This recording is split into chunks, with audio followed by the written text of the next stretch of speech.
क्या आपने कभी ऐसा महसूस किया है कि जो चीज़ें आपके आसपास हैं वे आपको देख रही हैं, शायद आपकी हर हरकत पर नज़र रख रही हैं? ये कहानी कुछ ऐसी ही है जहां मैंने खुद अपने साथ घटित हुए हादसे को महसूस किया। अगर ये सच न होता तो शायद मैं इसे कभी याद न करता। साल 2002, 26 जनवरी। मैं आशीष अहमदाबाद के श्री पल्लवी शहर में रहने वाला एक साधारण शिक्षक हूँ। मेरी नई नौकरी मंदिरापुरी गांव के एक सरकारी स्कूल में लगी थी। मंदिरापुरी मेरे घर से करीब 400 किलोमीटर दूर था और वहाँ जाने के लिए कोई सीधा साधन नहीं था। ये गांव इतना सुदूर था कि वहाँ बस एक टूटी फूटी सड़क जाती थी जिस पर सिर्फ बाइक या स्कूटी ही चल सकती थी। ऐसे में रोज़ आना जाना नामुमकिन था, तो मैंने वहीं रुकने का फैसला किया। स्कूल के पास ही एक पुराना बंगला था जो देखने में शानदार लग रहा था। उसकी हालत थोड़ी जर्जर थी, लेकिन मेरी जेब के हिसाब से परफेक्ट था। मैंने जब वहाँ के मालिक से बात की तो उन्होंने बताया कि पूरा बंगला मात्र 2 लाख रुपए में मेरा हो सकता है। मैं किराए के झंझट से बचना चाहता था, तो मैंने वही बंगला खरीद लिया। बंगला काफ़ी बड़ा था, 4 कमरे, एक बड़ा हॉल और पीछे एक छोटी सी बगिया। लेकिन अजीब बात यह थी कि बंगले के आसपास कोई और घर नहीं था। करीब 4-5 किलोमीटर तक सिर्फ पहाड़ी और वीरान इलाके थे। सबसे पास की दुकान भी 2 किलोमीटर दूर थी। ये मुझे थोड़ा अजीब लगा, लेकिन मैंने इसे नज़रअंदाज कर दिया। पहले दिन से ही मुझे कुछ अजीब महसूस हुआ। बंगले के अंदर घुसते ही एक अजीब सी ठंडक ने मुझे घेर लिया। बाहर तेज़ धूप थी, लेकिन बंगले के अंदर हमेशा एक अजीब सी ठंड रहती थी। मैंने इसे पुराने घर की बनावट का असर समझकर नज़रअंदाज कर दिया। शाम को जब मैंने अपने कमरे का सामान जमाना शुरू किया तो मेरी नज़र बंगले के सबसे कोने वाले कमरे पर पड़ी। उसका दरवाज़ा बहुत भारी और बंद था। जब मैंने मालिक से इस बारे में पूछा तो उन्होंने कहा, उस कमरे को कभी मत खोलना, वह बंद ही रहे तो अच्छा है। मैंने सोचा शायद ये किसी पुराने सामान का कमरा होगा।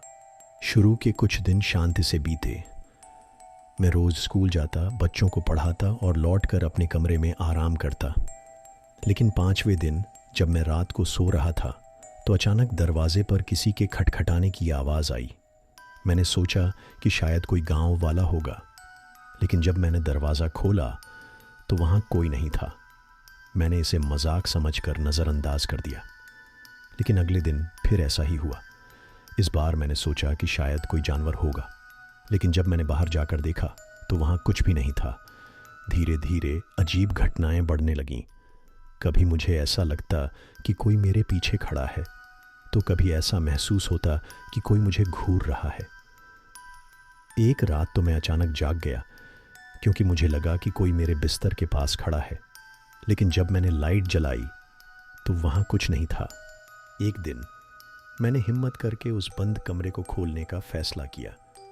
दरवाज़ा खोलने में मुझे काफ़ी मेहनत करनी पड़ी क्योंकि वह जंग लगा हुआ था। जब दरवाज़ा खुला तो मुझे एक भारी बदबू का एहसास हुआ। कमरे के अंदर अंधेरा था और चारों तरफ धूल जमी हुई थी। कमरे के अंदर एक पुराना बक्सा रखा हुआ था।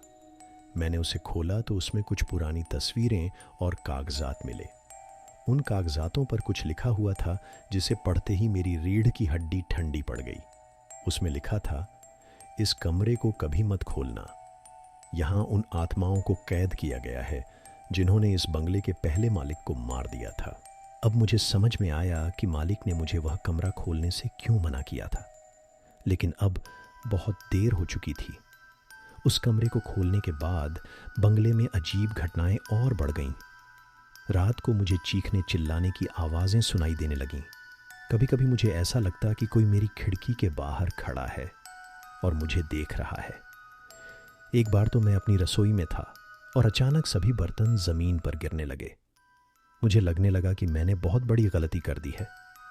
मैंने वह कमरा खोलकर उन आत्माओं को आज़ाद कर दिया था। अब वे मुझे तंग कर रही थीं। मैंने तुरंत उस मालिक से संपर्क करने की कोशिश की, लेकिन उसका फ़ोन बंद था। आत्माएं मुझे मारना चाहती थीं। कभी कभी वे मेरे सपनों में आतीं और मुझसे कहतीं, तुमने हमारी शांति भंग की है, अब तुम बच नहीं सकते। मैंने आखिरकार एक डिटेक्टिव की मदद लेने का फैसला किया। वह डिटेक्टिव इन चीज़ों का विशेषज्ञ था और उसने मुझे बताया कि उन आत्माओं को वापस कैद करना होगा, लेकिन यह इतना आसान नहीं होगा। डिटेक्टिव के संपर्क में आने के बाद मेरी उम्मीदें थोड़ी बढ़ गई थीं।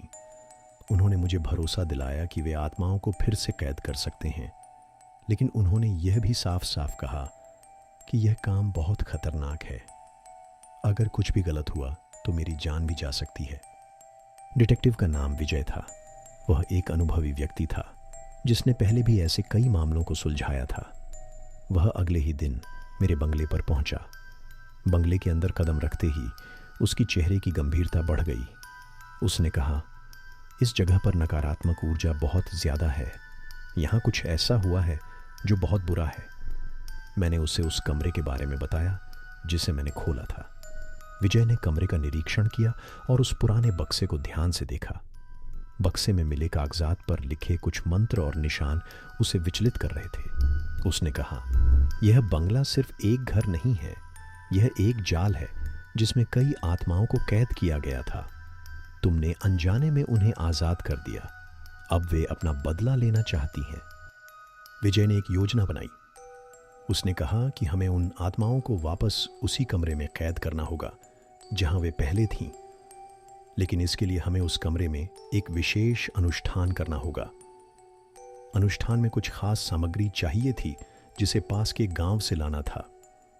हमने अगले दिन वह सामग्री जुटाने का काम शुरू किया। विजय ने मुझे बताया कि हमें नीम की लकड़ी, लाल सिंदूर और एक खास धागा चाहिए जो नकारात्मक शक्तियों को बांध सके। ये सब चीज़ें हमें गांव के एक बुजुर्ग से मिलीं जो इन चीज़ों का विशेषज्ञ था। विजय ने कहा कि अनुष्ठान के दौरान हमें बहुत सावधान रहना होगा। आत्माएं हमें डराने की कोशिश करेंगी। अगर हमने ज़रा भी गलती की तो वे हमें मार सकती हैं। रात का समय था। हमने अनुष्ठान शुरू किया। विजय ने उस कमरे के चारों तरफ एक चक्र बनाया और उसमें मंत्र पढ़ना शुरू किया। जैसे जैसे मंत्रों की आवाज़ बढ़ी, वैसे वैसे कमरे का तापमान गिरने लगा। अचानक पूरे बंगले में अजीब अजीब आवाज़ें गूंजने लगीं। कमरे की दीवारों पर छायाएं उभरने लगीं। वे आत्माएं अब हमारे सामने आने लगीं। उनका रूप भयानक था।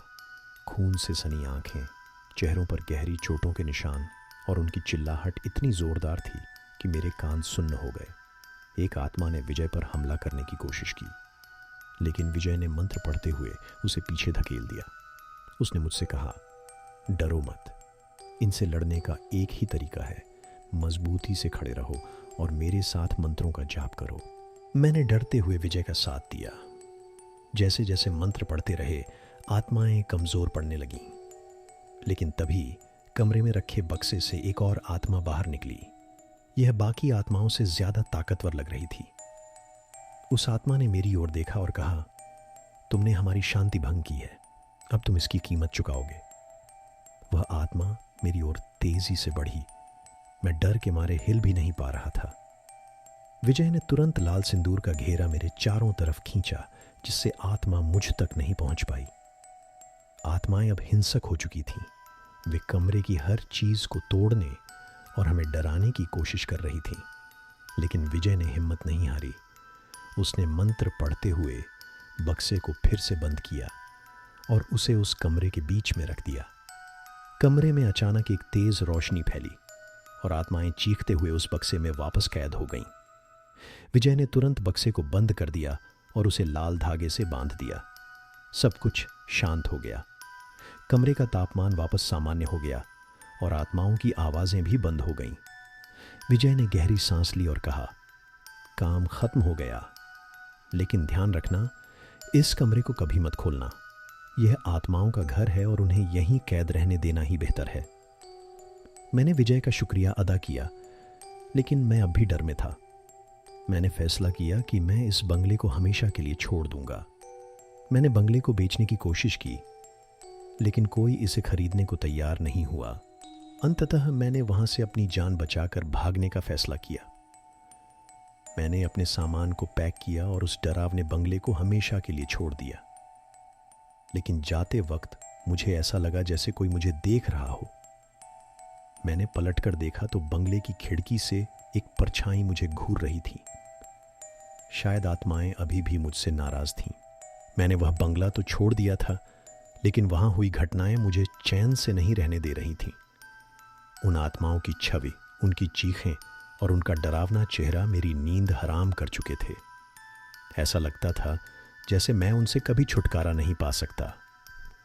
विजय ने एक बार फिर मुझसे संपर्क किया। उसने कहा, यह कहानी खत्म नहीं हुई है। आत्माओं को कैद करना समस्या का हल नहीं है, हमें उनकी मुक्ति का उपाय खोजना होगा। मैं डर और असमंजस में था, लेकिन विजय की बात में सच्चाई थी। मैं जानता था कि जब तक उन आत्माओं को मुक्त नहीं किया जाएगा, वे हमें चैन से जीने नहीं देंगी। हमने गांव वालों से और जानकारी जुटाने की कोशिश की। धीरे धीरे हमें पता चला कि उस बंगले का इतिहास कितना काला था। लगभग 70 साल पहले वह बंगला एक अमीर व्यापारी का था। उसने अपनी पत्नी और बेटियों के साथ वहां रहना शुरू किया था। लेकिन एक रात उस घर में कुछ ऐसा हुआ जो पूरे गांव के लिए एक रहस्य बन गया। व्यापारी की पत्नी और बेटियों की लाशें उसी कमरे में पाई गईं जहां अब आत्माएं कैद थीं। गांव वालों का कहना था कि वह व्यापारी किसी तांत्रिक के संपर्क में था। उसने अपनी दौलत बढ़ाने के लिए कुछ अनुष्ठान किए थे, जिनका नतीजा ये हुआ कि उसकी जिंदगी तबाह हो गई। आत्माएं उसी अनुष्ठान का हिस्सा थीं। हमने तय किया कि अब हमें उस तांत्रिक के बारे में और जानकारी जुटानी होगी। हमें पता चला कि तांत्रिक अब जीवित नहीं है, लेकिन उसने अपनी सारी किताबें और तांत्रिक ग्रंथ उस बंगले में ही छोड़ दिए थे। मैं और विजय एक बार फिर उस बंगले में लौटे। इस बार हम और भी ज्यादा सतर्क थे। उस रात बंगले के अंदर घुसते ही एक ठंडक का एहसास हुआ, जैसे कोई हमें देख रहा हो। कमरे के कोने से अजीब सी आवाजें आ रही थीं। ऐसा लग रहा था कि आत्माएं हमारे आने का इंतजार कर रही थीं। हमने बंगले के पुराने हिस्से की जांच शुरू की। एक बंद अलमारी में हमें तांत्रिक की किताबें और अनुष्ठानों के उपकरण मिले। विजय ने उन किताबों को ध्यान से पढ़ा और कहा, यह तांत्रिक अपनी शक्तियों का गलत इस्तेमाल करता था। उसने इन आत्माओं को अनुष्ठान के जरिए बांध दिया था, लेकिन अनजाने में उसने उन्हें इस दुनिया में फंसा दिया। अब हमें उनकी मुक्ति के लिए एक और अनुष्ठान करना था। यह अनुष्ठान बेहद खतरनाक था। विजय ने कहा, यह आखिरी मौका है। अगर हम इसमें असफल हुए तो हम दोनों की जान भी जा सकती है। मैं डरा हुआ था, लेकिन मैंने तय कर लिया कि इस बार डर के आगे झुकने का सवाल ही नहीं। हमने उस कमरे के बीच में तांत्रिक की किताबों में बताए गए तरीके से चक्र बनाया। विजय ने मंत्र पढ़ना शुरू किया। जैसे ही मंत्र का उच्चारण हुआ, कमरे की दीवारें हिलने लगीं। हवा ठंडी और भारी हो गई। आत्माएं प्रकट होने लगीं। उनकी चीखें कमरे में गूंजने लगीं। ऐसा लग रहा था जैसे वे हमें रोकने की कोशिश कर रही हों। एक आत्मा ने मुझ पर झपटने की कोशिश की, लेकिन विजय ने उसे मंत्र के जरिए पीछे धकेल दिया। कमरे में अंधेरा बढ़ने लगा और आत्माएं और ज्यादा गुस्से में आ गईं। विजय ने मुझसे कहा, डरो मत, मंत्र को पूरा होने दो। मैंने हिम्मत जुटाई और उसकी मदद करता रहा। मंत्र के अंत में कमरे में एक तेज रोशनी फैल गई। आत्माएं चिल्लाते हुए चक्र के अंदर समा गईं। उसके बाद कमरे में एक अजीब सी शांति छा गई। विजय ने गहरी सांस ली और कहा, यह खत्म हो गया। अब वे आत्माएं हमेशा के लिए मुक्त हो गई हैं। उस दिन के बाद मैंने उस बंगले को बेचने का फैसला किया, लेकिन विजय ने मुझे समझाया कि अब वह बंगला किसी के लिए भी सुरक्षित है। मैंने सोचा, क्यों ना उसे बच्चों के लिए एक स्कूल में बदल दिया जाए। आज वह बंगला एक स्कूल है जहां बच्चे पढ़ते हैं, खेलते हैं और खुश रहते हैं। उस जगह की डरावनी कहानियां अब किसी को याद नहीं हैं, लेकिन मेरे लिए वह घटना हमेशा एक यादगार अनुभव रहेगी। जब भी मैं उस बंगले की तरफ देखता हूं, तो मुझे वह रात याद आती है जब मैंने मौत को करीब से देखा था। क्या वह सच था या यह सब मेरी कल्पना थी? यह मैं कभी नहीं जान पाऊंगा, लेकिन इतना ज़रूर कह सकता हूं कि उस रात मैंने डर को हराकर एक नई शुरुआत की थी।